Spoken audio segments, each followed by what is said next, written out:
प्रेम से बोलिए बृहस्पति देव की जय। प्रिय भक्तजनों, आज बृहस्पतिवार के दिन आप बृहस्पति देव की बड़ी ही दुर्लभ कथा सुनेंगे। इस कथा को सुनने से भक्तों की सभी मनोकामनाएं भगवान बृहस्पति देव की कृपा से पूर्ण हो जाती है।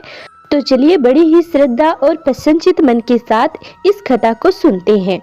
प्राचीन समय की बात है। भारतवर्ष में एक राजा राज्य किया करता था। वह बड़ा ही प्रतापी और दानी था। वह नित्य गरीबों और ब्राह्मणों की सेवा सहायता किया करता था।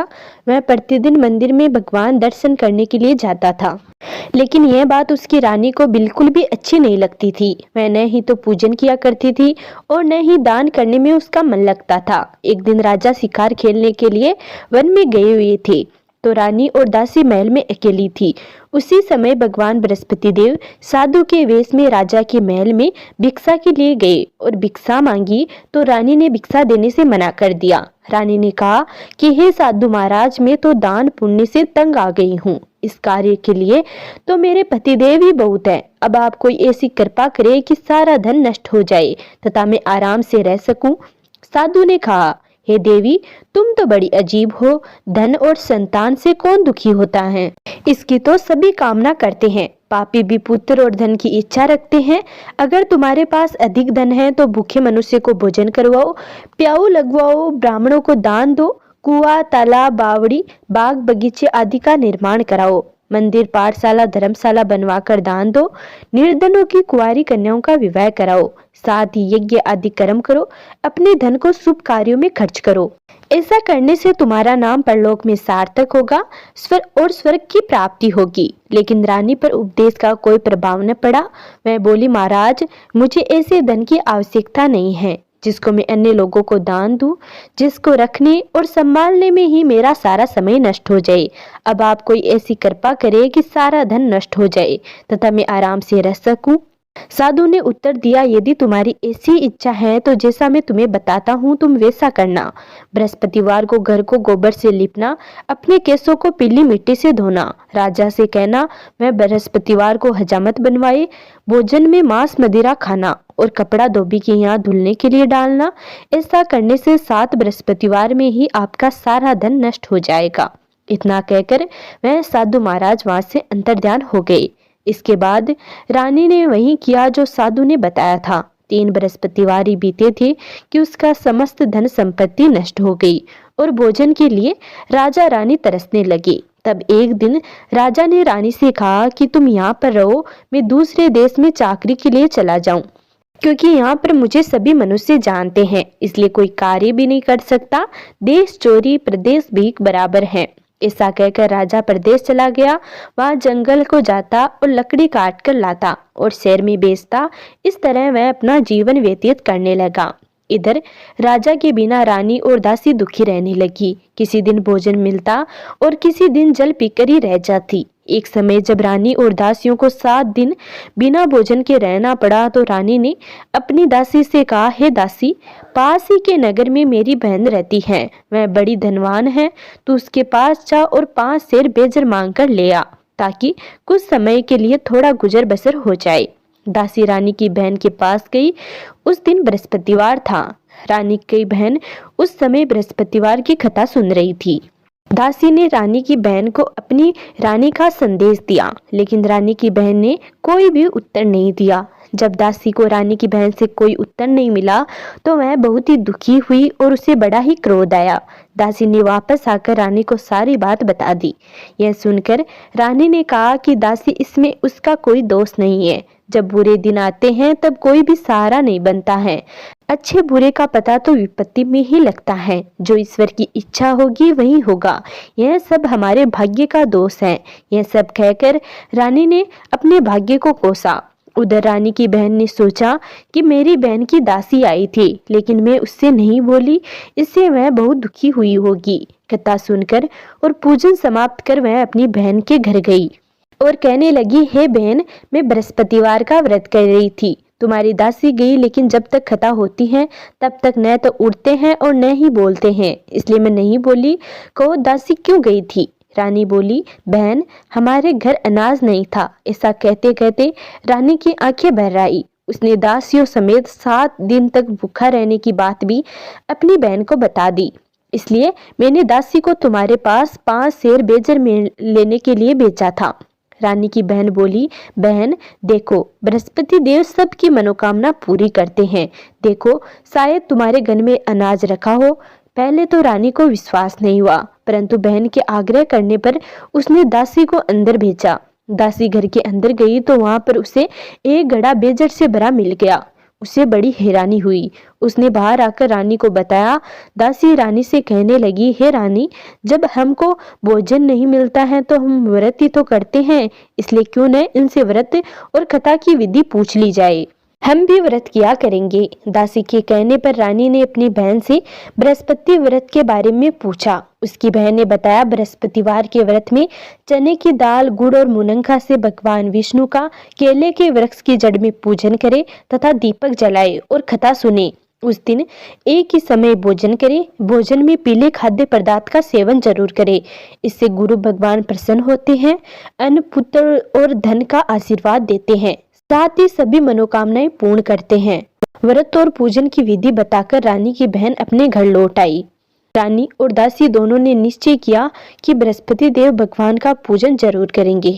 7 रोज बाद जब बृहस्पतिवार आया तो उन्होंने व्रत रखा। गुड़साल में जाकर चना और गुड़ बीन लाई तथा उसकी दाल से केले की जड़ तथा विष्णु भगवान का पूजन किया। अब पीला भोजन कहाँ से लाए? दोनों बड़ी दुखी हुई, परंतु उन्होंने व्रत किया था, इसलिए बृहस्पति देव भगवान प्रसन्न थे। एक साधारण व्यक्ति के रूप में 2 थालों में पीला भोजन लेकर आए और दासी को देकर बोले, हे दासी, यह भोजन तुम्हारे और तुम्हारी रानी के लिए है, इसे तुम दोनों ग्रहण करना। दासी भोजन पाकर बहुत ही प्रसन्न हुई। उसने रानी से कहा, चलो रानी जी, भोजन कर लो। परंतु रानी को भोजन आने के बारे में कुछ भी पता नहीं था, इसलिए उसने कहा कि जा तू ही भोजन कर, क्योंकि तू व्यर्थ में हमारी हंसी उड़ाती है। तब दासी ने कहा, एक व्यक्ति भोजन दे गया है। तब रानी ने कहा, वह व्यक्ति तेरे लिए ही भोजन दे गया है, तू ही भोजन कर।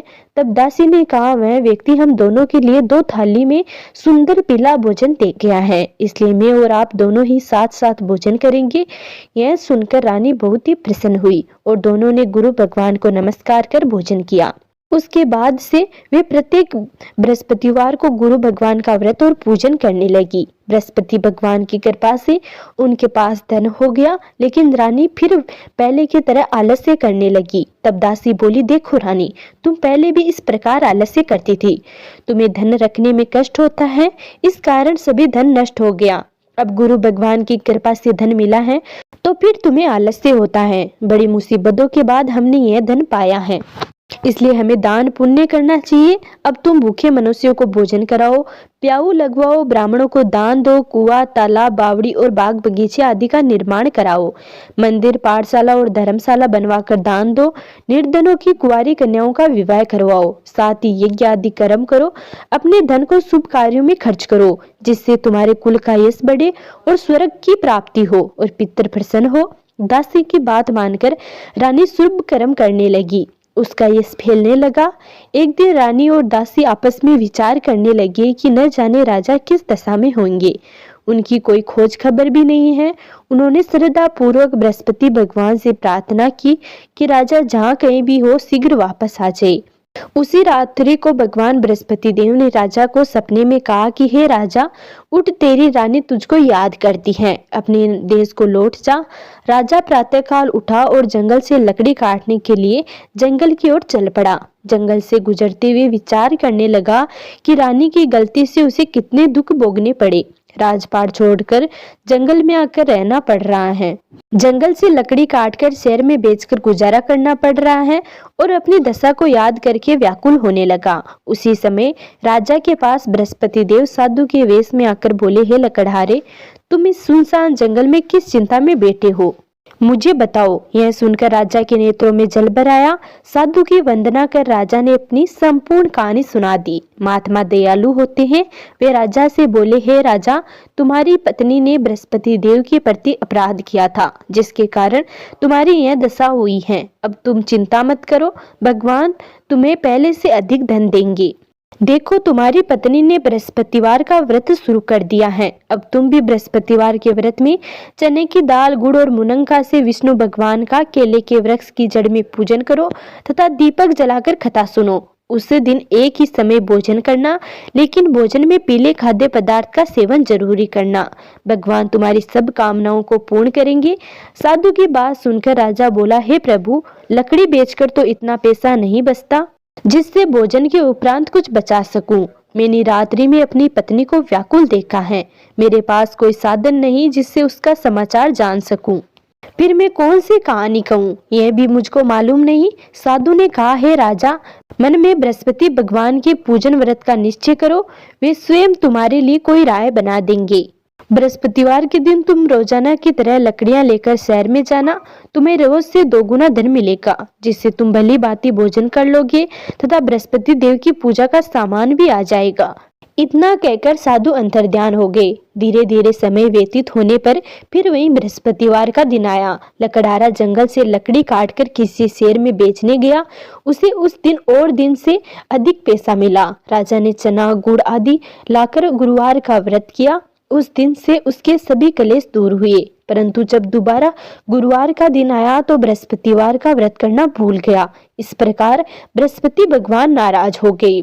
उस दिन उस नगर के राजा ने विशाल यज्ञ का आयोजन किया तथा शहर में यह घोषणा करा दी कि कोई भी मनुष्य अपने घर में भोजन न बनावे, न आग जलावे।